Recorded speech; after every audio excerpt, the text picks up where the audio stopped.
আসসালামু আলাইকুম প্রিয় ষষ্ঠ শ্রেণীর শিক্ষার্থী বন্ধুরা, তোমাদের জন্য ইসলাম শিক্ষার একটি গুরুত্বপূর্ণ ক্লাস নিয়ে আসলাম। এই ক্লাসে আমি তোমাদের বার্ষিক পরীক্ষার সিলেবাসটা জানাবো, পাশাপাশি তোমাদের তৃতীয়, চতুর্থ, পঞ্চম অধ্যায়ের সকল গুরুত্বপূর্ণ পড়াগুলো জানিয়ে দেবো। চলে যাচ্ছি মূল পড়ায়। তোমরা মনে রাখবে, তোমাদের বার্ষিক পরীক্ষায় তৃতীয়, চতুর্থ এবং পঞ্চম অধ্যায় রয়েছে। তোমরা যারা আফাজউদ্দিন উচ্চ বিদ্যালয়ে লেখাপড়া করছো, তোমাদের কিন্তু এটি হচ্ছে ইসলাম শিক্ষার সিলেবাস বার্ষিক পরীক্ষার জন্য। এখন আমি তোমাদেরকে এই যে তৃতীয় অধ্যায়, এইখান থেকে গুরুত্বপূর্ণ পড়াগুলো জানাই দেব।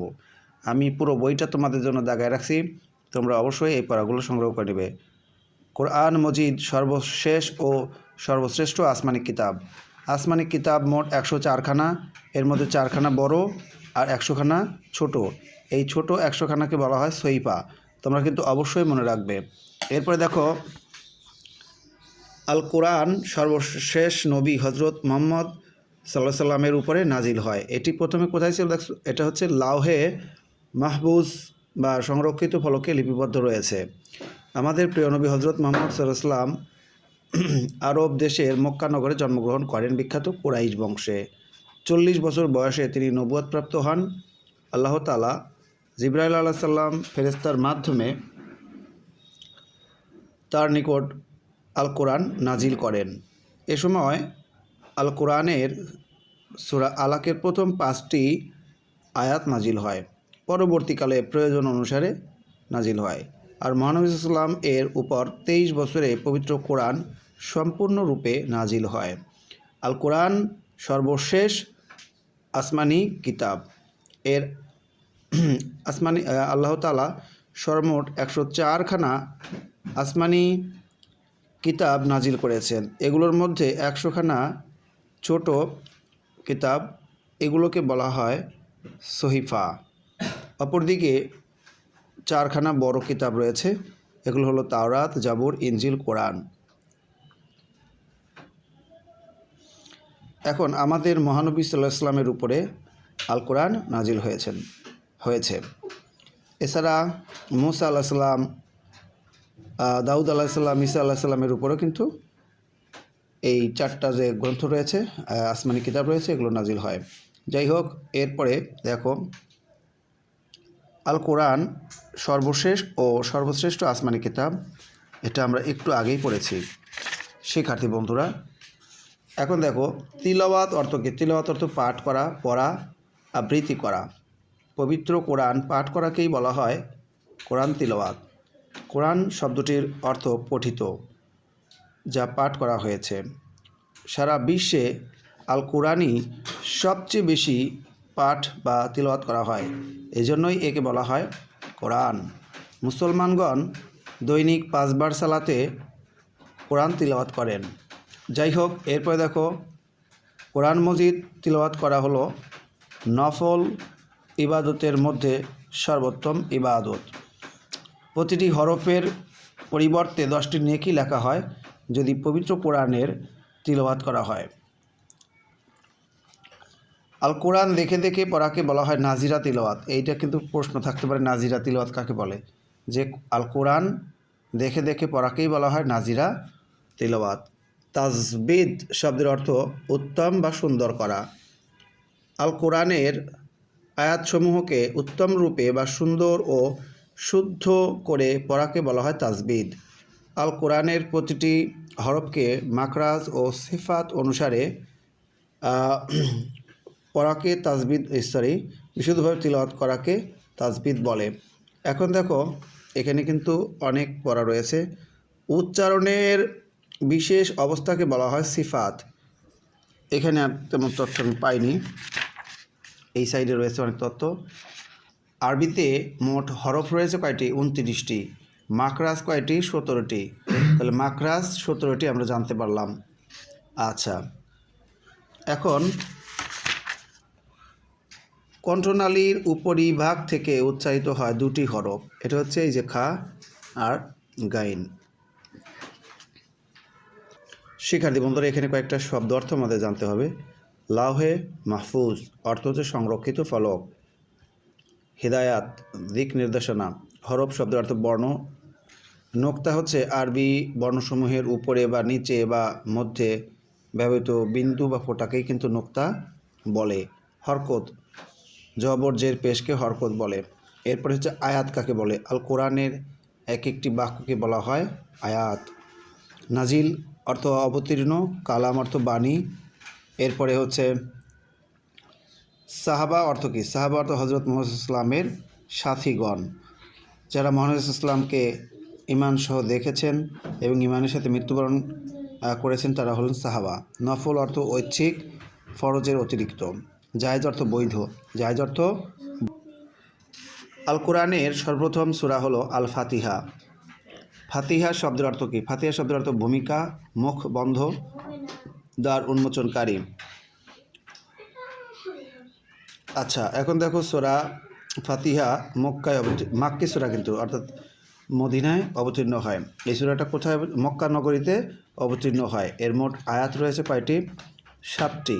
সূরা আল ফাতিহা কোরআনের সবচেয়ে বেশি গুরুত্বপূর্ণ সূরা। আল কোরআনের সর্বশেষ সূরা হচ্ছে সূরা আন-নাস। সর্বশেষ সূরার নাম আন-নাস, সূরা আন-নাস। আর প্রথমটা হলো সূরা আল ফাতিহা। পবিত্র কোরআনের 114তম সূরা হচ্ছে এই সূরা আন-নাস। এটা কিন্তু অবশ্যই খেয়াল রাখতে হবে। আর এর আয়াত সংখ্যা হলো 6টি। এটি মদিনায় অবতীর্ণ হয়। সূরা আন-নাস কোথায় অবতীর্ণ হয়? মদিনায়। সূরা আলাক আল কোরআনের 113তম সূরা। এটি মদিনায় অবতীর্ণ হয়। এ সূরার আয়াত 5টি। এরপরে দেখো সূরা আল হুমাজাহ আল কোরআনের 104তম সূরা।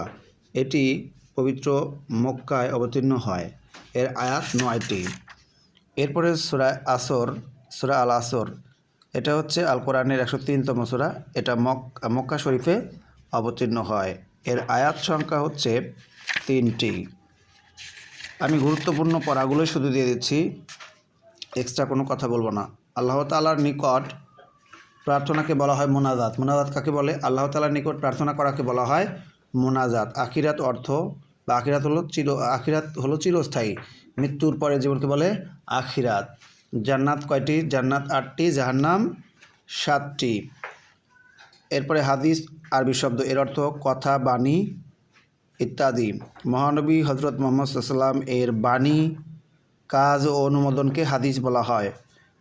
আমাদের মহানবী সাল্লাল্লাহু আলাইহি ওয়াসাল্লাম যা বলতেন তাই হলো হাদিস। আল কোরআনের এই যে এইটা অংশ রয়েছে দেখো, কোরআন, সুন্নাহ, ইজমা, কিয়াস।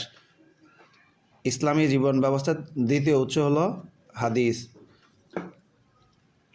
আচ্ছা, নীতি কি? নীতি হলো কথায় ও কাজে সৎ, সুন্দর ও মার্জিত হওয়া। এরপরে মিথ্যা হলো সত্যের বিপরীত। মিথ্যা হলো সত্যের বিপরীত।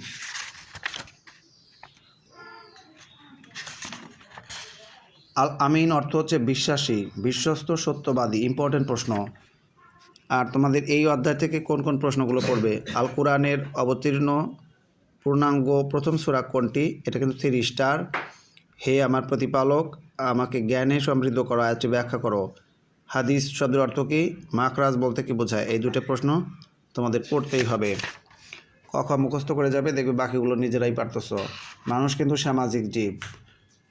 আচ্ছা, দেখো মানুষের যে প্রশংসনীয় আচরণ রয়েছে সেগুলো হচ্ছে আখলাকে হামিদা, আর নিন্দনীয় আচরণকে বলা হয় আখলাকে জামিমা। মানব জীবনের যত প্রশংসনীয় গুণাবলী রয়েছে সবগুলো হচ্ছে আখলাকে হামিদা, আর যত নিন্দনীয় চরিত্র রয়েছে, স্বভাব রয়েছে, সেগুলো আখলাকে জামিমার মধ্যে পড়ে যায়। মহানবী সাল্লাল্লাহু আলাইহি ওয়াসাল্লাম বলেছেন, তোমাদের মধ্যে ওই ব্যক্তি আমার নিকট উত্তম ও প্রিয় যার চরিত্র উত্তম। সত্যবাদিতার আরবি প্রতিশব্দ হলো সিদক। এর অর্থ হলো সততা, সত্যবাদিতা, সত্য কথা বলা, সত্য সাক্ষ্য দেওয়া ইত্যাদি। আচ্ছা, যাই হোক, এই যে ব্যক্তি সত্য কথা বলে তাকে কিন্তু কী বলা হয়? সাদিক বলা হয়। মহানবী সাল্লাল্লাহু আলাইহি ওয়াসাল্লাম সবসময় সত্য কথা বলতেন। আমরা অবশ্যই সত্য কথা বলবো। সত্য হলো প্রশান্তি আর মিথ্যা হলো সংশয়। সত্য কথায় ভয় নেই। মায়ের পদতলে সন্তানের বেহেশত, এটা কে বলেছেন? মহানবী সাল্লাল্লাহু আলাইহি ওয়াসাল্লাম বলেছেন। আমরা প্রায় শেষের দিকে। আচ্ছা, প্রতিবেশী কাকে বলে? মহানবী সাল্লাল্লাহু আলাইহি ওয়াসাল্লাম বলেছেন, সামনে, পিছনে, ডানে বামে 40 ঘর পর্যন্ত প্রতিবেশী। তাহলে তোমাদের বাড়ির সামনে পিছনে ডানে বামে 40 ঘর পর্যন্ত যারা বসবাস করে তারা হলো প্রতিবেশী। আচ্ছা, তাহলে প্রতিবেশীর সংখ্যাটা কিন্তু আমরা শিখে গেলাম। মানুষ কেমন জীব? মানুষ হলো সামাজিক জীব। মানুষ একা একা বসবাস করতে পারে না। আখলাকে হামিদা এটা হলো প্রশংসনীয় চরিত্র, আর আখলাকে জামিমা হলো মানব জীবনের নিন্দনীয় চরিত্র, খারাপ চরিত্র। মিথ্যা সকল পাপের জননী। সকল পাপের জননীকে মিথ্যা। মিথ্যা কাকে বলে? প্রকৃত অবস্থা বা ঘটনাকে বিকৃত করে পরিবেশন করাকে বলা হয় মিথ্যাচার। মিথ্যা, যে ব্যক্তি মিথ্যা কথা বলে তাকে কিন্তু কেউ বিশ্বাস করে না। গীবত হলো একটি নিন্দনীয় কাজ। পবিত্র কোরআনুল করিমে গীবত করাকে মৃত ভাইয়ের গোস্ত খাওয়ার সাথে তুলনা করা হয়েছে। কাউকে মন্দ নামে ডাকা, মন্দ কথা বলা, তিরস্কার করা, অশালীন বা অশ্লীল কথা বলা হলো এই কি গালি দেওয়া হলো, এটা গালি দেওয়াই বলা যায়। নেশাজাতীয় যে কোনো দ্রব্য, মদ আর যাবতীয় মদই হারাম। অপব্যয়কারীকে আল্লাহ তাআলা শয়তানের ভাই বলেছেন। ঠিক আছে, নিশ্চয়ই অপব্যয়কারীগণ শয়তানের ভাই। যা জ্ঞান বুদ্ধি লোপ করে দেয় তাই হলো মাদক দ্রব্য। যা খেলে জ্ঞান বুদ্ধি লোপ পায় সেটা হলো মাদক দ্রব্য।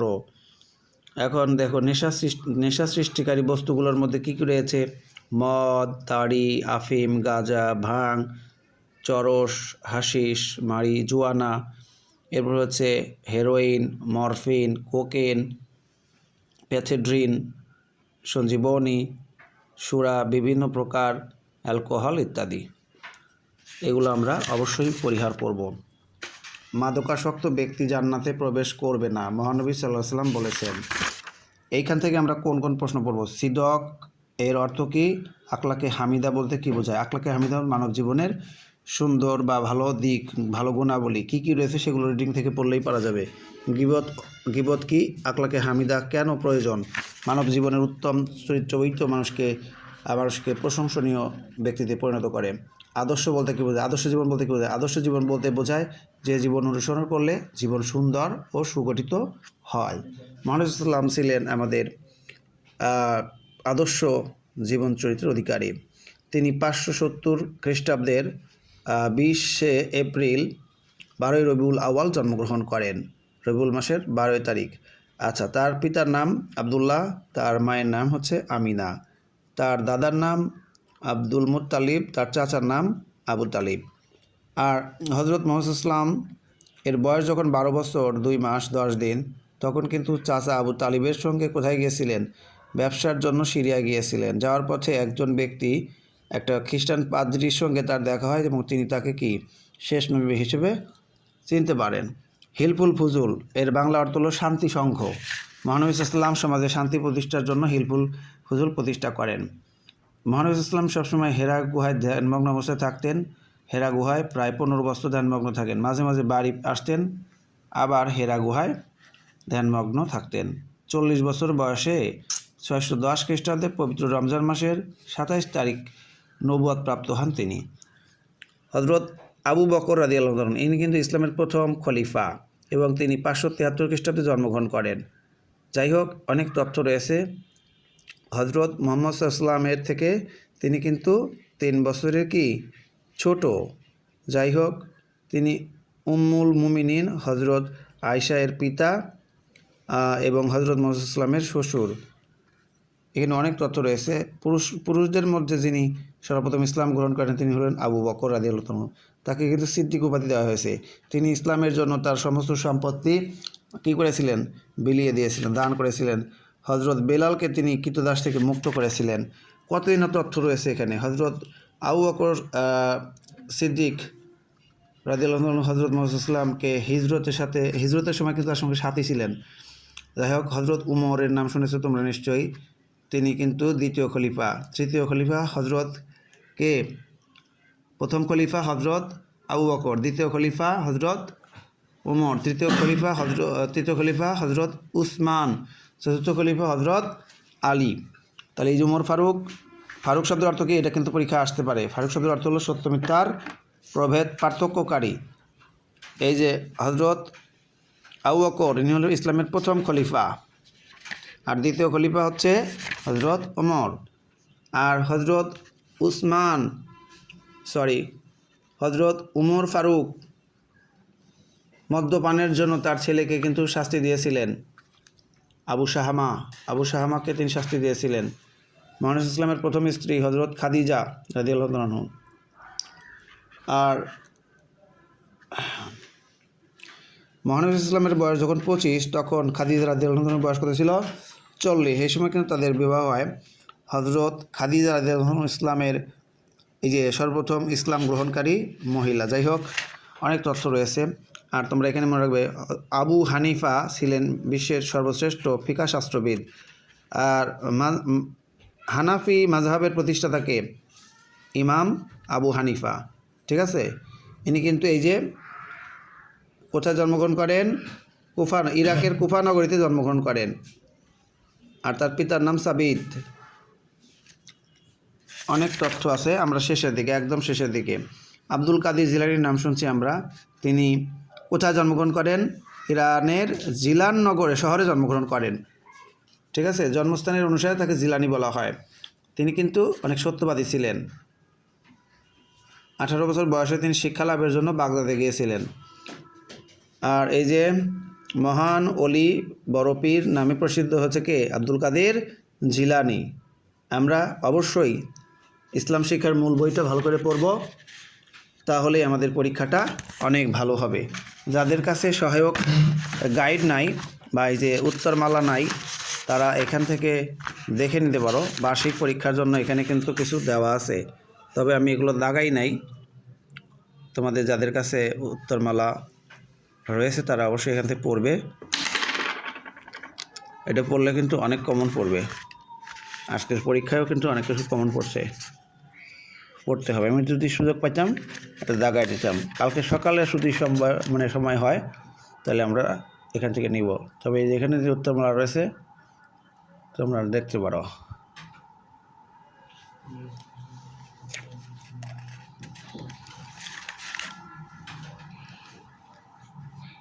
আল্লাহ হাফেজ।